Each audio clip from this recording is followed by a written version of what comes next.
राना मोहम्मद इकराम, bureau chief Pakistan, Dipalpur थाना चौरस्ता मियां Khan police की कामयाब कार्रवाई। बच्चे को बदफेली का निशाना बनाने वाले उबाश मुलजिमान गिरफ्तार मुलजिमान ने बच्चे की वीडियो बनाकर सोशल मीडिया पर वायरल की थी और मुलजिम उबाश मुलजिमान मुबशर शहजाद और सानिया मिर्जा और शाहिद के खिलाफ मुकदमा दर्ज।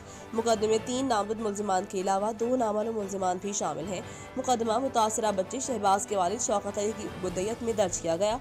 पुलिस ने 2 मुलजिमान को गिरफ्तार कर लिया। मुकदमा ज़िले दफा 376 296 सी तेपे के तहत दर्ज किया गया। दीपालपुर के इलाका लुधेवाल के रिहायशी मुहिम जमात के तालिब इल्म शहबाज को मुकामी रिहायशी अब्बास नौजवान मुबशर शहजाद और सानिया और शाहिद मकबूल ने अपने साथियों के हमरा नहर पर ले जाकर उसको जबरदस्ती बदफेली का निशाना बनाते हुए वीडियो बनाकर सोशल मीडिया पर अपलोड कर दी।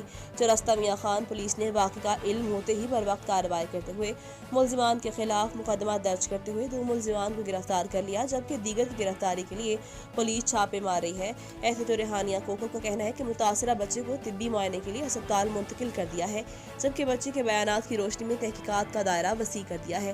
वाक़े में मुलव्वस मुलजिमान के खिलाफ कानून के मुताबिक कार्रवाई अमल में लाई जाएगी। DPO फैसल शहजाद ने बर वक्त कार्रवाई पर चौरस्ता मियां खान पुलिस को शाबाश दी।